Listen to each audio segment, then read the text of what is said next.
Holy is the ultimate gamer. He's earned that name. Holy One. A great guy, and his videos are fantastic.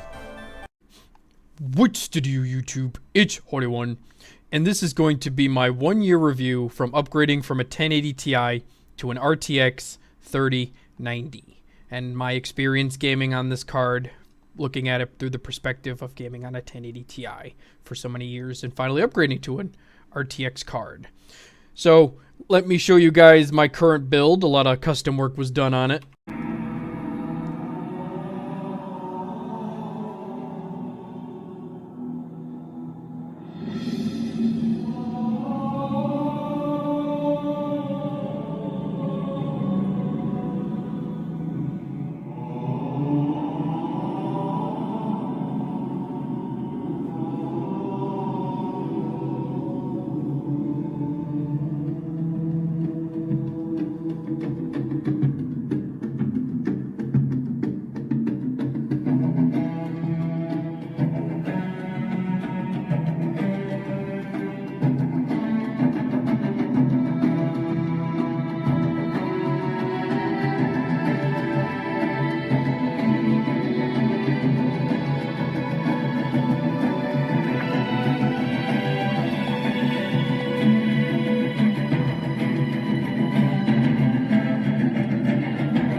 So my specs are basically a 5800X for my CPU. I overclocked it to 4.8 gigahertz, liquid cooled, as you guys could see in the video of my custom build.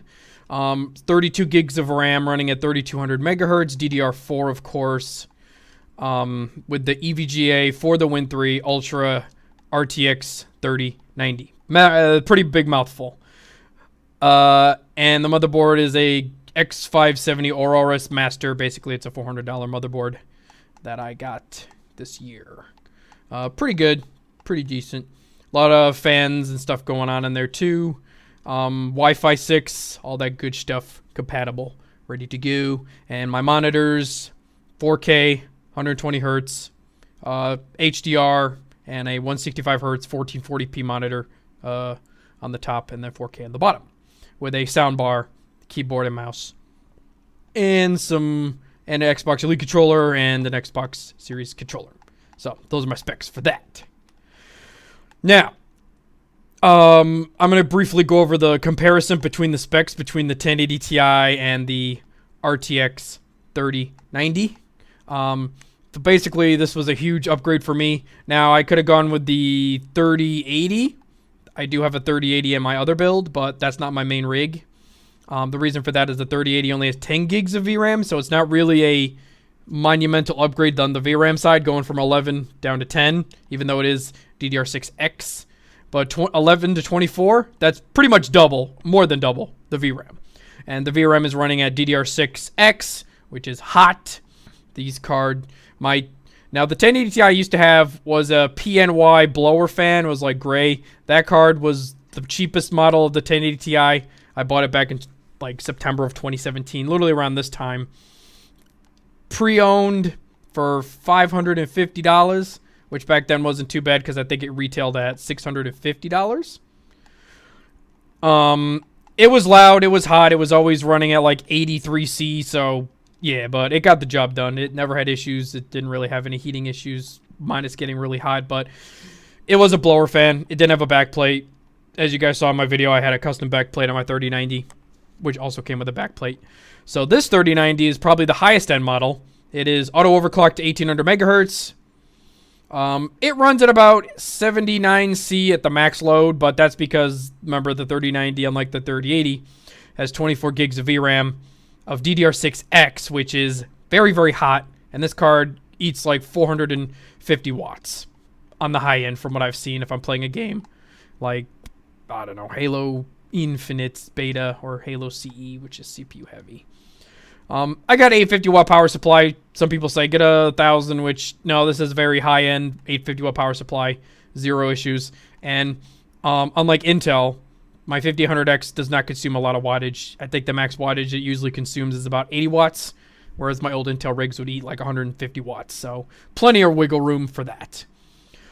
When it comes to the processors, obviously the 1080 Ti was on 16 nanometer, and this one's running on 8 nanometers, so it's about half the size of the old die with a lot more streaming processors. I have dabbled in RTX, obviously. Some people think RTX isn't a big deal. I think RTX is beautiful since I played Metro Exodus Enhanced Edition. That game utilizes all the RTX card features, and using that on a 3090 with DLSS, which is pretty cool since I've already dabbled with it on my old 2070 Super rig. So the RTX performance has gotten a lot better. Obviously, it's going to be way better than AMD because most people are buying AMD's new cards now for the RTX because they run slightly worse than the 20 series. So there's that. The stream processors, they got a lot more in that. They got a lot more stream processors now. The 3090, I think, has, let's see, the 3090 has 10,496 shading units. Insane. And the 1080 Ti only had 3,584, so there's a lot more streaming processors. Now, it doesn't have clock as high as the 1080 Ti or like AMD's cards. Like AMD's cards can clock like 2,000 plus megahertz easy to the moon, but since it has more streaming processors, it's able to make up for that in the performance, which is pretty damn good. It has 82 RT cores compared to, it has the highest RT cores. I think the 3080 Ti has 80 RT cores, so you'll be getting the maximum RTX performance on the 3090, obviously, even if it's a smidge compared to the 3080 Ti, which is basically a 3090 with half the VRAM. Now, some people say the 3080 Ti would definitely be the upgrade, but if I'm upgrading, I want double the VRAM. That's just a fact, going from 11 to 12.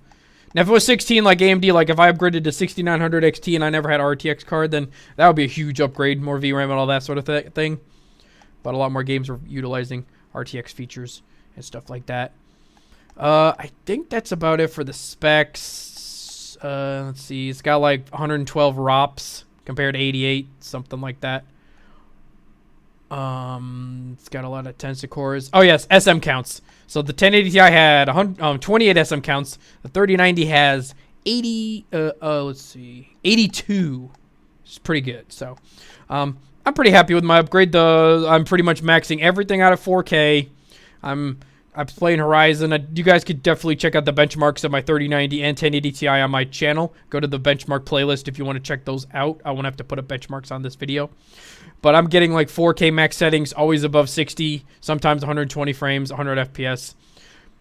Some titles are using at least 12 gigs of VRAM, so that was a bottleneck on the 1080 or 1080 Ti or my 3080. Beautifully aesthetic card. I like the EVGA card, and EVGA, I guess people say, has the best customer service. When it comes to RPM and the sound, it's about as loud as my 1080 Ti blower fan was. No difference there. It runs slightly cooler, but it has a way beefier cooler than a blower fan, obviously. And the RGB backplate I put on it does not interfere with heating at all. Now, when it comes to ray tracing performance, again, you guys can check out my ray tracing performance videos. It performs pretty well. It does struggle at 4K to hit 60, but if you turn on DLSS on Metro Exodus or Control, you can easily hit that 60 FPS even on other tier cards. And this thing is giving me double or sometimes over double the FPS on all the games I played, and I played some older titles compared to my 1080 Ti. So I'm pretty satisfied with it. Now, when it comes to price, going from $550 1080 Ti to $1,800 plus graphics card, since this is the higher end model. In this economy, I managed to scalp a couple 3080s. Wink, wink. So I was able to get a little discount on that 3090. So I ended up paying maybe $1,200 for the 3090, which, for the market, that's a pretty good price. So I'm not gonna haggle about the price. I'm a platinum chain gamer, so I like all my high end stuff and all that good stuff. As a console gamer, going from let's say, I game a lot on my PS5, going from that to a 3090 is night and day difference. Like, console peasants are like, oh, the 3090 is on par with the PS5. There's no difference. It's a substantial difference. I'm getting like triple the frame rate, triple the graphics, triple everything. And overall, I'm very satisfied with my 3090. Let me know what you guys, if you got any cards in these scalping times, what your rig now is and what you might have upgraded to in the comments below. And definitely check out my benchmark videos of my 1080 Ti, 3090, and all other cards I upload on my channel. This is your boy Holy One. Out!